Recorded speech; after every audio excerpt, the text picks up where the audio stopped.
할렐루야. 말씀의 자리, 예배의 자리, 기도의 자리 나오신 여러분들을 환영하고 축복합니다. 오늘 우리에게 주시는 하나님의 말씀은 마가복음 16장 17절과 18절입니다. 신약성경 85페이지에 있는데요. 다 같이 성경을 찾고 한 목소리로 함께 읽겠습니다. 믿는 자들에게는 이런 표적이 따르리니 곧 그들이 내 이름으로 귀신을 쫓아내며 새 방언을 말하며 뱀을 집어 올리며 무슨 독을 마실지라도 해를 받지 아니하며 병든 사람에게 손을 얹은즉 나으리라 하시더라. 아멘. 중생의 복음에 사랑에 감사하며 성령의 복음으로 믿음을 나타내는 한 주 보내셨습니까? 오늘은 오중복음의 세 번째 시간, 신유의 복음입니다. 신유의 뜻은 신의 힘으로 병이 낫는 것을 말합니다. 즉 하나님의 능력으로 병이 낫는 것입니다. 오늘 말씀을 읽으면서 여러분의 마음속에 와닿는 단어나 문구가 있었습니까? 저는 이 두 구절에서 이 문구가 유독 제 머리에 남았습니다. 믿는 자들에게는 오늘 말씀은 많은 사람들이 표적과 이적을 보고 싶어하고 경험하고 싶어 하는데 그 전제 조건이 바로 믿는 자들이라는 것입니다. 한 집에 자녀가 태어나면 그 자녀는 부모님 밑에서 자녀로서의 모든 권리를 누릴 수가 있습니다. 우리 하나님의 자녀들도 마찬가지입니다. 하나님의 자녀가 되면 하나님의 자녀에게 주어지는 권리가 있는데 그 권리를 알고 실천하면 능력을 가지고 살아갈 수 있다는 것입니다. 본문 말씀은 하나님의 백성들에게 하나님이 주신 능력과 축복의 말씀입니다. 중생의 복음을 들음으로 믿고 성령 충만의 복음으로 살아가는 우리에게 신유의 복음을 능력으로 주셨습니다. 신유의 복음을 믿을 때 첫 번째로 귀신을 내쫓는 능력이 나타납니다. 여러분은 귀신이 있다고 생각하십니까? 눈에는 안 보이지만 우리 배후에는 귀신들이, 악한 영들이 있습니다. 우리가 눈에 안 보이는 공기 속에서 살아가는 것처럼 영적인 귀신들이 우리와 함께 살아가고 있는 것입니다. 그러므로 귀신을 쫓아내지 아니하면 귀신으로 말미암아 많은 축복을 빼앗기게 됩니다. 우리는 귀신을 쫓아낼 권리가 있습니다.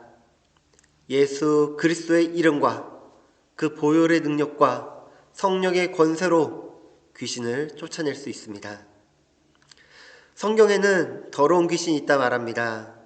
도덕적으로 더러운 환경을 만들고 더러운 생각이 일어나게 하고 더러운 죄를 짓고 부패하게 합니다. 우리가 남을 헐뜯고 비난할 때가 많이 있는데요. 듣다 보면 생각보다 과할 때가 있습니다. 그것은 내가 성령으로 충만한 것이 아니라 내 안에 더러운 영이, 악한 영이 지배하고 있기 때문입니다. 또 성경에는 악한 귀신이 있다고 말합니다. 악한 귀신은 악을 가져옵니다. 서로 미워하고 싸우게 하고 해악을 가져오고 평안을 빼앗아가는 것입니다. 그 다음엔 거짓말하는 귀신이 있습니다. 이 거짓말하는 귀신이 들어오면 앉으나 서나 거짓말을 하게 됩니다. 또한 질병의 귀신이 있습니다. 성경에서 보면 귀신이 몸 안에 있으므로 병들고 아픈 자들의 이야기가 나옵니다. 저희 집에도 귀신이 함께 살고 있는데요. 바로 벽장 귀신입니다. 벽장이 닫혀 있을 땐 괜찮은데 열려 있으면 이상하게 그 부분이 더 거먹해 보입니다. 그러면 이니가 귀신이 무섭다고 쫓아내달라고 이야기합니다. 귀신 때문에 무서워서 잠을 자지 못한다고 이야기합니다. 그러면 제가 말합니다. 이니야, 이니가 쫓아낼 수 있어. 이니가 말합니다. 나는 어리고 약해서 쫓아낼 수 없어. 그러면 아빠가 방법을 알려줄게. 이니야, 나사렛 예수 그리스도의 이름으로 물러가라! 말하면 귀신이 무서워서 도망갈 거야. 예수님의 이름으로 물러가라! 예수님의 이름을 말하면 귀신이 다시는 이니를 무섭게 하지 못할 거야. 그럼 이니가 따라 말합니다. 예수님의 이름으로 물러가라! 아빠, 정말 귀신이 도망갔나 봐. 하나도 안 무서워. 그래, 앞으로 무서울 때, 두려울 때 예수님의 이름으로 물러가라! 예수님 도와주세요! 하면 예수님께서 이니와 함께 하셔서 무섭지도 않고 아프지도 않을 거야 이야기해 주었습니다. 우리에게는 보이지 않는 악한 영들이 있습니다. 나도 모르게 남을 헐뜯기도 하고 나도 모르게 남을 미워합니다. 나도 모르게 거짓말을 하고 나도 모르게 두려운 것이 점점 많아집니다. 그리고 나도 모르게 점점 아파옵니다. 이때 모든 것을 이기시는 분이 계시는데 바로 예수 그리스도이십니다. 우리 사도행전 10장 38절 함께 읽어보도록 하겠습니다. 하나님이 나사렛 예수에게 성령과 능력을 기름 붓듯 하셨음에 그가 두루 다니시며 선한 일을 행하시고 마귀에게 눌린 모든 사람을 고치셨으니 이는 하나님이 함께 하셨음이라. 아멘. 하나님께서 예수님에게 성령과 능력을 통하여 마귀에게 눌린 모든 사람을 고치셨습니다. 여러분에게 지금 어떤 영이 나를 지배하고 있습니까? 더러운 영입니까? 사악한 영입니까? 거짓말의 영입니까? 질병의 영입니까? 아니면 나를 두렵게 하는 각종 떨리게 만드는 영입니까? 지금 우리 선포합시다. 나사렛 예수 그리스도의 이름으로 물러가라. 나사렛 예수 그리스도의 이름으로 물러가라. 나사렛 예수 그리스도의 이름으로 물러가라. 아멘. 우리의 몸과 마음의 약함은 질병은 오직 예수 그리스도의 이름으로 고칠 수 있습니다. 이 시간 예수 그리스도의 이름으로 모든 악한 영과 질병 안에서 자유하시고 평안하시길 예수님의 이름으로 축원합니다. 신유의 복음을 믿을 때 두 번째로 새 방언을 말하게 됩니다. 저는 이것을 조금 더 쉽게 기도하게 됩니다로 말하고 싶습니다. 새 방언이란 성령께서 우리에게 주시는 하늘의 언어입니다. 우리가 하나님께 성령 충만을 간구하면 성령이 우리를 충만히 채우시고 우리를 통해서 새 방언을 주십니다. 그리고 또 방언의 은사를 받아서 방언으로 기도할 수 있습니다. 사도행전 2장 4절 말씀입니다. 그들이 다 성령의 충만함을 받고 성령이 말하게 하심을 따라 다른 언어들로 말하기를 시작하니라. 아멘. 우리가 중생의 복음을 듣고 성령 충만의 복음으로 살아갈 때 성령이 충만하면 방언을 하게 됩니다. 성령으로 충만하려면 성령 충만하게 해달라고 주님께 간구하며 기도하며 나아가야 합니다. 저희 아버지와 어머니가 매일같이 하시는 말씀이 있으신데요. 매일 성령 충만하기를 위하여 기도하라는 것입니다. 저는 이미 성령 받았는데 성령 충만한 것 같은데 계속 성령 충만하기를 위해 기도하라는 것입니다. 지금도 젊지만 대학생 때, 청년 때, 그리고 결혼해서 한 가정을 이루었는데도 성령 충만하기를 위해 기도하라고 말씀하십니다. 그런데 그것이 잔소리처럼 들립니다. 그런데 우리가 악한 영들과 함께 살아가는 이곳에서 거룩하게 믿음 안에서 살아가기 위하여서는 성령 충만해야 하더라고요. 그들에게 지지 않도록, 패하지 않도록, 넘어지지 않도록 성령 충만을 사모해야 하더라고요. 제가 성령 시리즈 말씀을 전할 때 성령 받으십시오, 성령 받으십시오, 성령 받으라 하고 외쳤는데 내가 지금 성령을 받았는데 왜 계속 성령을 받으라고 말씀하시냐고 제가 질문을 들었습니다. 우리는 모두 중생의 복음을 듣고 성령 충만의 복음으로 인하여 모두 성령을 받은 성령 충만한 사람들입니다. 그러나 이것을 잊지 않고 악한 영들에게 우리의 마음을 빼앗기지 않도록 우리가 매일매일 성령을 사모해야 함을 말하기 위하여 성령 받으십시오, 성령 충만하십시오 라고 외쳤던 것입니다. 로마서 8장 26절은 이렇게 말씀합니다.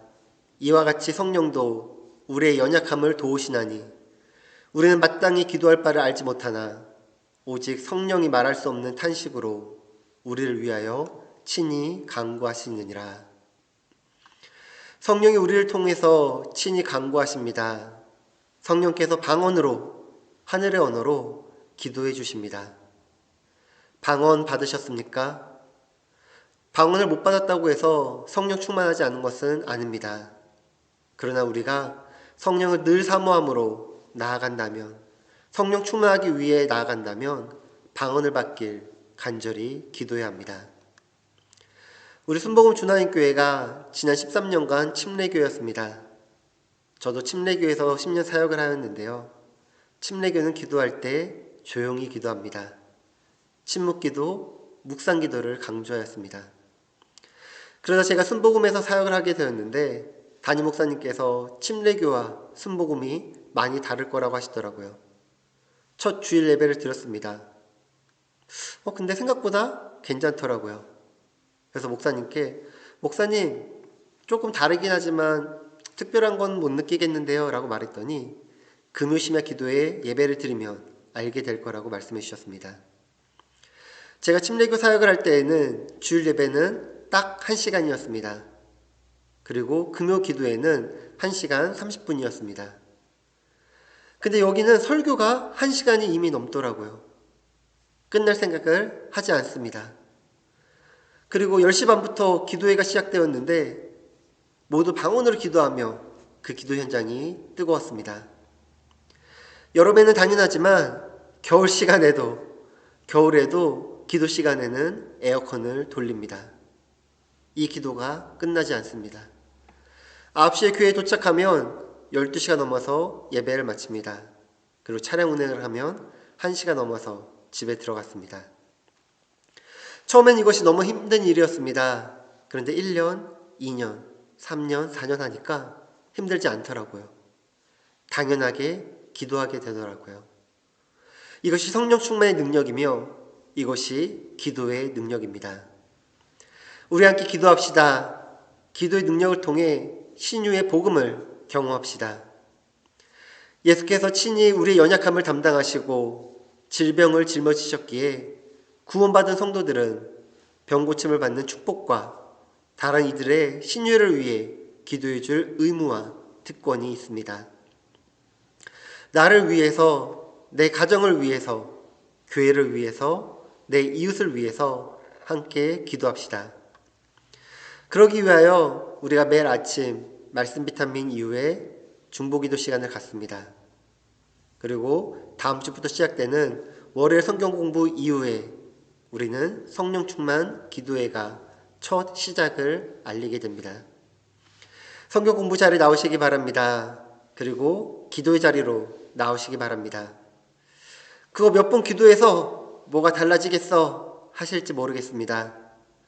그러나 기도의 능력은 우리의 생각에 있지 아니하고 우리가 제한할 수 없습니다. 성령 충만 기도회를 통해 중생의 복음을 믿고 성령 충만하여 신유의 복음을 전하는 순복음 주나인교회가 되기를 예수님의 이름으로 축복합니다. 마지막으로 신유의 복음을 믿을 때 병을 치료하게 됩니다. 우리 기독교 신앙은 치료하는 신앙입니다. 성경에서 하나님께서는 나는 너희를 치료하는 야훼라고 말씀하셨습니다. 출애굽기 15장 26절입니다. 같이 읽겠습니다. 이르시되 너희가 너희 하나님 나 야훼의 말을 들어 순종하고 내가 보기에 의를 행하며 내 계명에 귀를 기울이며 내 모든 규례를 지키면 내가 애굽 사람에게 내린 모든 질병 중 하나라도 너희에게 내리지 아니하리니 나는 너희를 치료하는 야훼이니라. 아멘. 가끔 이런 생각해 보시지 않으셨습니까? 내 부모님이 의사였으면, 내 자녀가 의사였으면. 근데 우리 하나님 아버지께서 의사가 되어주셨다는 것입니다. 성경에도 하나님과 예수님과 성령님께서 우리의 치료자가 되심을 수없이 말하고 전하고 계십니다. 예수님께서도 3년 동안의 공생의 기간 동안 그 3분의 2는 병 고치는 데 보내셨습니다. 마태복음 4장 23절과 24절입니다. 예수께서 온 갈릴리에 두루 다니사 그들의 회당에서 가르치시며 천국 복음을 전파하시며 백성 중에 모든 병과 모든 약한 것을 고치시니 그의 소문이 온 수리아에 퍼진지라. 사람들이 모든 앓는 자, 곧 각종 병에 걸려서 고통당하는 자, 귀신 들린 자, 간질하는 자, 중풍병자들을 데려오니 그들을 고치시더라. 아멘. 예수님은 천국 복음을 전파하고 난 다음에 곧장 귀신을 쫓아내고 병 고치는 일에 열심을 다하셨습니다.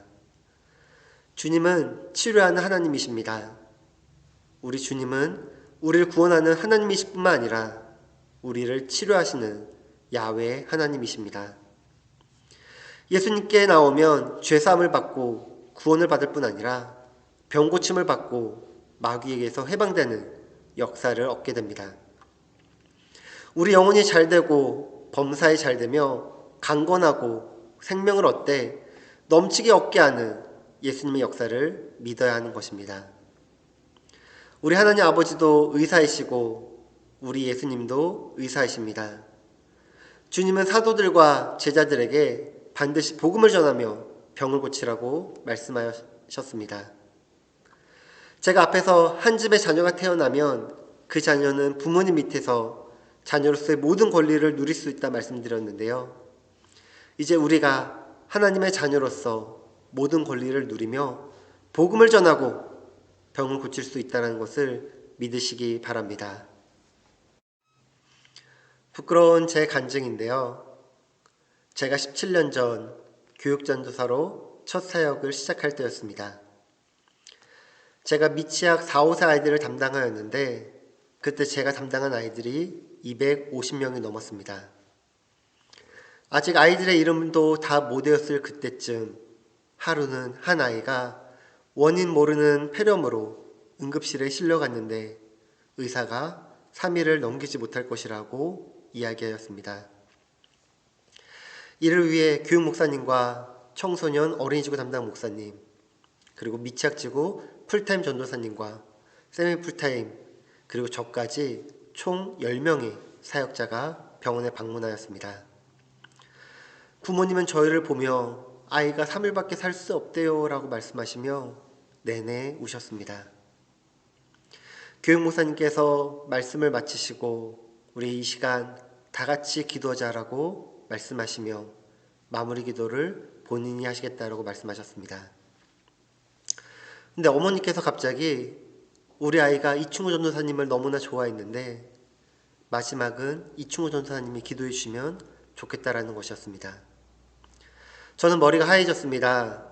목사님이 3분이나 계시고 풀타임 전도사님까지 저보다 높은 분들이 9명이나 있는데 당연히 저는 기도를 하지 않을 것이라고 생각했습니다. 어머니, 교육 목사님이 계신데 교육 목사님이 기도하셔야죠 라고 말씀을 드렸지만 어머니께서는 우리 아이의 마지막 길에 우리 아이가 가장 좋아했던 이충호 전도사님이 기도를 해주시면 좋겠다라는 것이었습니다. 교육 목사님도 저보고 기도를 마무리하라고 말씀해 주셨습니다. 이윽고 다 같이 기도가 시작되었습니다. 저는 아이를 위해 기도하지 못하고 도대체 뭐라고 기도해야 되지? 뭐라고 기도해야 부모님들에게 위로가 될까?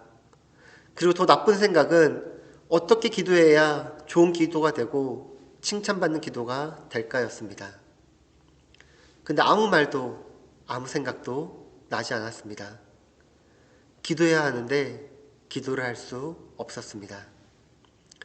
그래서 저는 이렇게 외쳤습니다. 예수님, 예수님 도와주세요.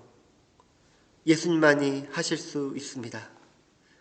저는 생각하지 마시고 여기 부모님과 이 아이를 불쌍히 여기시고 긍휼히 여기시사 주님이 일하시고 역사해 주세요. 드디어 기도가 끝나고 제가 마무리 기도를 하였습니다. 솔직히 지금도 제가 무슨 말을 했는지 기억이 나지 않습니다. 기도가 끝났을 때 부모님께서는 감사하다며 눈물을 흘리셨고 목사님들은 제 어깨를 툭툭 치며 나가셨습니다. 저는 제가 어떻게 기도했는지 물어볼 수가 없었습니다. 그저 다른 사람의 기도를 통해 묻어가려고만 했던 연약하고 미련하고 부족한 제 모습만을 탓할 뿐이었습니다. 그런데 놀라운 기적이 일어났습니다. 아이가 점점 호흡이 안정되고 몸 안에 있던 바이러스들이 갑자기 깨끗이 사라졌다는 것입니다. 3일밖에 살 수 없다고 하였는데 3일 뒤에 몸이 정상으로 돌아왔습니다. 저희는 다시 다 같이 병원에 갔습니다. 이제는 응급실이 아닌 일반 병실이었습니다. 저희 갔을 때 아이가 자고 있었는데 부모님께서 말씀해 주셨습니다. 일어나서 제일 먼저 아이가 한 이야기가 있는데 엄마, 우리 전도사님 왔었지? 어떻게 알았어? 내가 예수님이랑 함께 있는데 전도사님 목소리가 들렸어 라고 이야기했다는 것입니다. 저는 깜짝 놀랐습니다. 제 인생 가운데 최악의 기도 시간이었는데 이 최악의 기도를 예수님께서는 최고의 기적으로 만들어 주셨습니다. 이 아이가 예수님의 품 안에서 제 기도를 듣고 예수님이 꼭 안아주셨을 때 예수님이 이 아이를 치료하여 주셨습니다. 할렐루야! 아멘. 믿는 자들에게는 이런 표적이 따르리니 곧 그들이 내 이름으로 귀신을 쫓아내며 새 방언을 말하며 뱀을 집어올리며 무슨 독을 마실지라도 해를 받지 아니하며 모든 병든 사람에게 손을 얻은즉 나으리라 하시더라. 믿는 자들에게 이런 표적이 따른다 말씀하셨는데 3일밖에 살지 못한다는 아이를 위하여 어떤 기도를 해도 이루어질까 믿지 못하였던 저를 그러나 주님의 이름으로 기도하였더니 놀라운 기적의 역사를 권능을 능력을 저희 모두에게 보여주셨습니다. 사랑하는 순봉 주나님교회 성도 여러분, 하나님의 능력에 제한을 두지 맙시다. 하나님의 능력을 믿음으로 기도합시다. 그러할 때 귀신을 내쫓고 방언을 말하며 병든 사람을 치료할 수 있습니다. 혹시 지금도 이 말씀을 들으시면서 의심이 되고 믿지 못하는 마음이 드시나요? 그래도 함께 기도합시다. 기도할 때 하나님의 신유의 복음의 능력이 우리와 함께 하십니다. 기도하겠습니다. 하나님 아버지, 이 세상을 살아가면서 중생의 복음을 듣고 성령 충만의 복음으로 살아가고자 다짐하는 우리를 방해하는 악한 영들이 있습니다. 그 악한 영이 우리를 서로 미워하게 만들며 서로 헐뜯게 만들고 무엇보다 하나님을 믿지 못하게 합니다. 우리를 아프게 하며 우리를 멸망의 길로 인도합니다. 이 시간 신유의 복음을 우리에게 허락하여 주옵소서. 우리가 악한 영을 이길 수 있도록 방언으로 기도할 수 있도록 병을 이겨내고 치유할 수 있도록 예수 그리스도의 이름으로 살아가게 하옵소서. 믿는 자들에게 따르는 표적이라는 말씀을 통하여 우리에게 주신 이 놀라운 권세를 다시금 깨닫게 하심을 감사합니다. 오늘부터 이 놀라운 권세를 사용하며 하나님의 뜻을 만방히 전하며 주님의 귀한 일꾼들이 될 수 있도록 은혜 내려 주옵소서. 우리 가정에 중생의 복음, 구원의 길을 허락하여 주시고 우리가 성령 충만함으로 살아가게 하시사 주께서 말씀하신 복음과 치유 사역을 감당하는 복음의 일꾼, 믿음의 일꾼, 성령의 일꾼, 치유의 일꾼이 되게 하옵소서. 말씀이 삶이 되고 삶이 말씀이 되게 하시사 성령의 능력과 권능으로 신유의 복음을 누리며 전하며 살아가게 하옵소서. 예수님의 이름으로 기도합니다. 아멘.